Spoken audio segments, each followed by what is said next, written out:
Like, let me show these people. Like, let me show everybody that I belong here. Even to this day, it's like, prove it. Yeah, I'm here, but prove it. I got a lot of bills, man. The more money that comes in, the more that come out, right? Right. I feel like the sky's the limit for this team. What's good, Commanders family? I'm Brian Cooper Jr., and this is the Next Man Up podcast, where it's not so much X's and O's, but we look at your favorite Commanders player and get to know the person behind the helmet. And our Next Man Up is no other than our rookie defensive back, Quan Martin. Quan, how you doing today, brother? I'm good, man. How you doing? Appreciate you, man. I'm doing real good, man. Happy to be talking to you, man. It's always exciting to talk to the young guys because you guys give such a different perspective. You know what I mean? Like, y'all just started playing, you know, y'all made y'all dreams come true, you know, so it's always good to talk to you, man. I appreciate your time because I know you're extremely busy. We're halfway through the season, and we're going to get into some football talk, but like I said, I really like to talk to the person and get to know who you are and get these fans to know the person behind the helmet. So first things first, Fort Myers, Florida. That's home. What does that mean to you? Man, it means everything, man. It's, you know, where everything started, where I grew up, born and raised. And, you know, just to be from there, man, just to be one of those guys who, you know, made it out of Fort Myers and it's just, you know, doing something that, you know, I feel like the whole city is behind me. Yeah. And what are those feelings where you say, you know, the city's behind you? Like, is that from draft day where people were there with you, you know, cheering you on? Like, what makes you feel like, yo, this city's really behind me and got my back through all of this? You know, it's kind of always been there, man. But, you know, like you said, it's a couple of people who jumped on the bandwagon after the draft. Of course. You know, man, it's all love at the end of the day, man. The support that, you know, my city have for me is, you know, second to none. Yeah, man, and I read that you've been playing football since you were 5 years old. And we talked before the show, and you said it's been tackle since 5 years old. What got you into football so young? Was it just something that you always had? Like, wasn't even a thought? I don't know, man. I feel like just growing up, like I've always had like older cousins, so you know, just watching them play, and then you know when it was my turn, like I enjoyed playing, so I just starting at 5 years old and all the way up until now. When was the moment where, because starting at 5, you're extremely young. You're playing your whole life, so your memories could start, right? When was that moment where you were like, oh man, I'm nice at this. Like this could be my career path right here. I'll probably say like middle school, high school. Just growing up, you know, just watching the guys around me and, man, just getting the opportunity to play at the next level. I feel like that was like my okay moment. Like, all right, like I can do this. Yeah. And do you feel like when you started noticing your ability, do you feel that the people around you, scouts, I mean, there's a lot that comes into football, especially even from middle school. When you're in Florida, man, they scouting y'all right away. Do you feel everybody else knew what you were going to be, or did you figure it out first and they kind of had to catch up? Nah, I would definitely say like I feel like I figured it out first. You know, for me, like man, throughout my career, it's always been like prove it.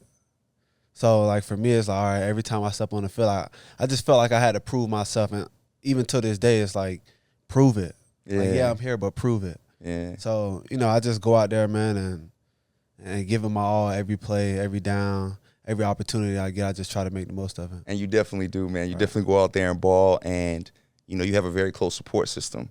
Talk about your parents. Talk about them and what they've meant to you in this journey. Man, it's been everything, man. Parents has been there since day one. You know, my dad has always been there, taking me on runs. You know, growing up Little League, having to lose weight. He's always been there, like helping me out, and man, he's just always been that voice for me, like in my ear. Bad game, good game. Always tell me what I could do better. You know, just constantly reminding me of who I am and you know how I came up. So just to have those, just to have my parents in my ear, man, just constantly checking in and constantly reminding me of who I am on and off the field. Yeah, and they're very vocal and support you, man. They come to a lot of your games, especially when you played at Illinois. You decided to go there out of Florida. What goes into that decision? Because I can't imagine looking at Chicago and that winter and that cold weather. And you're like, you know what? I'm going to leave sunny Florida to get to Illinois, man. What made you make that decision? Right. So, I mean, that goes back to the whole, like, prove it. Yeah. It's like I was under-recruited coming out of high school. So, Illinois was one of my biggest offers. I had Illinois, Iowa State was like my 2 Power 5 schools. So, took a visit to Illinois, committed on the visit. At the time, Lovie Smith was the coach. So, like, man, NFL-minded coach, like, get to play for Lovie Smith. So, you know, just committed on the visit. That was my only visit I took. Wow. Shut my recruiting process down from there. And, the rest is history. And it's so crazy you say you weren't like super highly recruited because you're a star athlete. You weren't just a football player. You were a hooper too. Right, Like you were actually a pretty darn good hooper. What made you decide to say, you know what, I'm gonna go the football route instead of the hoops route? I mean, football has always been my number one. Yeah. I got an older brother, so he played basketball, so I was kind of in it because he was in it. Okay. Yeah, after a while, like, okay, like I can do this a little bit. So, man, I was just out there hooping, man, balling. But football has always been my number one, and I always knew that was the route I wanted to take. It's funny because we had Jameson Crowder on the show not too long ago, and he's a hooper as well. Right. He told this story about hooping at Duke, like against Kyrie Irving, all that during his visit. And I asked him, I said, yo, who's the coldest hooper on the team? Now, I don't know. You a rookie, so I don't know if you really got no hoop and be like that. But would you say you the coldest hooper on the team? I mean, yeah, until somebody else prove me otherwise, man. But, in my eyes, I definitely feel like I'm the coldest hooper. And, man, we talk about your athletic ability and your prove-it mentality. You finish school at Illinois, you go to the combine, and you really turn a lot of heads. Right. You have some big, big numbers. Never been in a situation like that. The combine, all eyes are on you. You're trying to prove it. What was that moment like in going through that process of the combine and getting drafted? Like I said, man, it just goes back to that whole like prove it mindset. A lot of people like going into the combine, like, are you nervous? Like, how you feeling? And for me, it was like, man, like this is my opportunity to really just show the world like the athlete I am and like what I'm capable of. So it wasn't like a whole lot of like nerves going into it. It was more like let me show these people, like let me show everybody that I belong here. So I mean, I always knew that I could jump high, run fast. Right. So like all the testing stuff, it was like I knew I was gonna blow that out the water. So it was like I knew like my numbers was gonna be good. So I just went out there, man, and did what I always could do, honestly. So and that got me here. Yeah, and it's obvious you have supreme confidence in yourself, bro. I could just tell by talking to you. Where does that confidence come from? Man, I feel like it comes from like, I don't know. I feel like my motivation is kind of weird the way I look at it. It's more so like, I don't know, I'm always motivated by being overlooked or, like people doubting me. Like that's where like part of my motivation comes from. So that's when I say like the whole prove it thing is like man, like this person don't believe me, that person don't believe in me, they don't believe in me. Let me go prove it. Let me go show them like I belong here and I'm capable of, playing at a high level. So I feel like that's where that confidence comes from and just believing in yourself, man. Right. Like knowing your capabilities, knowing what you're capable of and and going out and showing it to the fullest. And clearly believing yourself worked, man. You made it. Draft night. You're with your family. You didn't go to the draft. You were at, I think, an Airbnb or something like that with like your whole fam. They got the shirts on. They representing you. Take us to that moment, right? This is a moment you dreamed of your whole life. Since you were 5 years old, you've been playing, right? Take us back to that moment, being around your family, and what was going through your mind before you got the call from the Commanders during all that time? So it was a lot, man. Like I said, we was at an Airbnb. So we had my mom wanted to do a lot of like setting up, putting up posters. Yeah, it looked nice. Just making it look nice. So, we got the shirts made and all that stuff. So, I mean, that whole day was like, I don't know, I was kind of like pretty calm. Really? So I was like, if it's meant to happen, it's going to happen. And whether it's tonight, the next day, or, whether it's a phone call later. So just, being in that position, it was like, just like living in that moment for me. So, man, I just sat there. We waited. We watched the guys' names get called. We watched the picks go by, and then my phone rang. Yeah. So, like, before, like, my phone rings, like, everybody's talking, everybody's loud. So the phone rang. So I'm kind of trying to get everybody to quiet down a little bit. Because it's a party. They partying right now. So I'm trying to get everybody to quiet down a little bit. And, man, I just pick up the call. And, man, it was like a dream come true, like a relief. Yeah. So it was awesome, man. Did you have any expectation or, like, thought that the Commanders would be picking you and calling you around that time? Yeah, they were definitely, like, one of the teams where I'm like, okay, like it's around that time, like, just get ready for a call. So, I mean, like I said before, like, I took a visit here. And, we talked to the coaching staff. I enjoyed it. Felt like they enjoyed having me here. Yeah. So, like I said, like, they was one of the teams where I was like, okay, like, I could possibly go there. So, I mean, I was on high alert when the pick came around. You have this moment, like you said, you felt a relief, but the camera cuts off after you get off the phone to make your phone call? Because I'm sure you had moments with your family. Who was that first person in that Airbnb that you embraced after that phone call? It's probably both of my parents. Yeah. I feel like I think I have a picture of me hugging them at the same time. Wow. I think one was on the left, one was on the right, man. It was just like I just stood up and just hugged both of them at the same time, man. Yeah. So it was awesome. I know in those kind of moments, it's almost like you just black out sometimes in those kind of moments. And you don't really understand what's going on at the time. Do you remember what your parents said to you in that moment when they're embracing you, when they're hugging? Do you remember what they said to you? Nah, I don't even remember, honestly. Man, I just knew my dad, all he could do was scream and yell, man, Wow. like out of excitement. So, I mean, that was just awesome. Really, that's all everybody did, man. Just scream, yell, and was excited for me. And just had that support, man, that family. And just to be able to feel that and just feel the support around me in that moment. Yeah, and a lot of times in those moments you said there's noise going on. There's all these people around. And you're a man, so, you can't always necessarily show all the emotion and feeling you want to feel. Or sometimes when you're alone, you have those moments where you're like, dang, this really just happened. When did it hit you that you were going to be an NFL player? Like, was it immediately in that phone call? Or did it take a minute? Did you have to sit down and be like, dang, I did it? Yeah, I would say, like, in that phone call, I was like, okay, like, this is real, like, it's happening. But I would say that, like, that next day, man, when I woke up and everything was kind of not over with, but it had happened settled already. Like, it settled down a little bit. So, man, like, I could just see, like, all the people on Instagram, like, tagging me, all the people reaching out. So I'm like, man, this is real. So it was just a great feeling. Yeah, man. And then you make it here, right? You make it. You start training camp. You go through your first preseason. What surprised you about that entire process of being a rookie, coming into a new place, moving to Virginia? Did anything surprise you in any of those moments? Not a whole lot, man. Honestly, I would say, like, me moving from Florida to Illinois, like, being on my own, it was like, okay, like, this is life. Like, this is what I signed up for. Like, so it wasn't like a whole big surprise.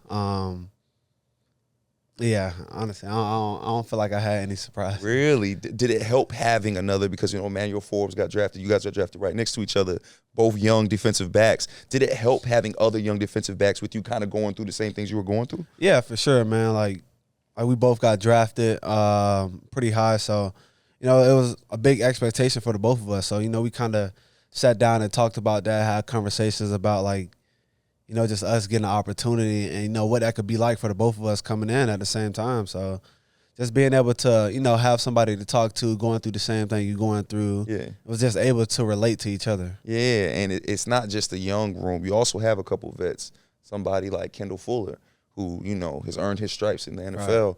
What is it like playing with a guy like that and learning from a guy like that? And have you been able to ask him questions and pick his brain? Yeah, man, it's great, man, just to have, a vet guy in the room, like you said, who's earned his stripes in the NFL. So just to be able to play alongside him, man, is awesome.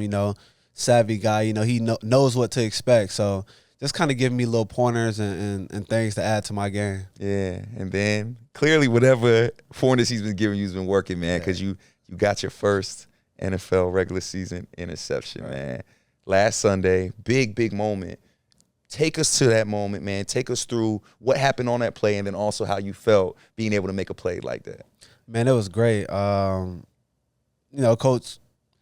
obviously we got to get the call from the sideline first. Yeah, so, for sure.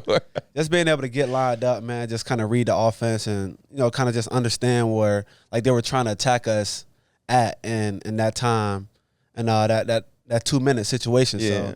So, at first it was kind of hinted on the sideline, trying to get out of bounds. But, after a while, they just started hitting the ball, like, right up the middle. Yeah. So I'm like, okay, I'm going to slow down a little bit, slow down on my pedal, and just be able to, like, trigger and react. And, man, Kendall Fuller just had great coverage on the play, just forced a tough catch. And, I've always been the guy who always runs to the ball, man. Like, you never know what can happen. So just running to the ball, just breaking on the ball, and just not knowing what the outcome would be, but just knowing that, I was hustling to get there. Yeah. So seeing the ball pop up, man, I did everything I could to catch it. I knew that was a moment that would, seal the game for us. Yeah. So, man, I feel like it really just hit me when all the guys just kind of like grabbed me up off the turf. And I was like, man, I got the ball. That's so cool, it was man. a great feeling, man. Yeah, you talk about your confidence and like clearly very, very confident man. But, you know, we're halfway through the season. That was your first interception. Is there a sign of relief there when you get that first one where you're just like, I'm here, I'm established, or is it just business as usual? Man, it's definitely business, man. You know, just wait for that next one. Yeah. Just keep them rolling, man. You know, it only takes one to get the thing started. So just being in the right position, hustling to the ball and things like that definitely help. Yeah, and you mentioned slowing down. Everybody talks about the transition from the NFL to college. Is how much faster it is. Right. Did you notice how much faster it is? And now that you're halfway through the season, have you felt like you've kind of caught up to that pace? Yeah, I mean, it's definitely a faster pace, man. And I kind of learned that in preseason, honestly. So just going through the preseason, I feel like helped me a whole lot, man. But, you know, as I've been working in these past couple weeks in the defense, it's like, okay, like I'm able to see different things week in and week out. And, you know, just being able to digest offenses, man, and just knowing how they're trying to attack us in certain situations. What has been the hardest thing about adjusting to being an NFL player? Like that adjustment you've made to being an NFL player, what's been the most difficult thing? I got a lot of bills, man. The more money that comes in, the more that come out, right? Right, yeah, man. But nah, I'm just messing around. But, man, I feel like the attention to detail, man. Yeah. Everybody in this league is great. You know, everybody's here for a reason, and you know that's why everybody get paid, man. So just being able to pay attention to the small details and just pick up on the things that, you know, offenses or just special teams, like, you know, what they're presenting to us, like pre-snap, man. So just being able to take that with me throughout the play and just being able to digest that is big. Like I said, man, halfway through the season. Right. Big win this past Sunday. Interesting season we've had so far. Do you feel Commanders fans have really gotten to see the true identity of this team?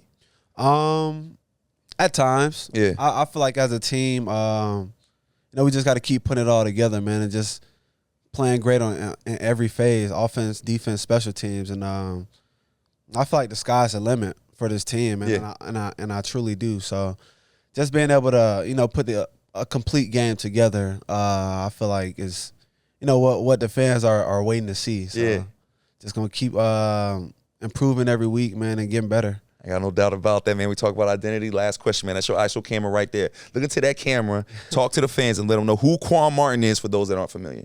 Man, I'm, you know, a level-headed dude, man, confident. You know, guys who just love to play the game of football, honestly, man. Just being here is always a great opportunity, man. A lot of dudes don't get this opportunity, especially where I'm from. So just being able to, you know, show people that this is possible and just keep building. Hey, man, Quan, we appreciate you, man. It's so exciting to see you develop. We can't wait to continue to watch you develop, rack up more wins, rack up more interceptions, right? Commanders family, this is the Next Man Up podcast. I'm honored to be here with our rookie defensive back, Quan Martin. Until next time, Quan, appreciate you, brother. All right, man. Thank you for having me.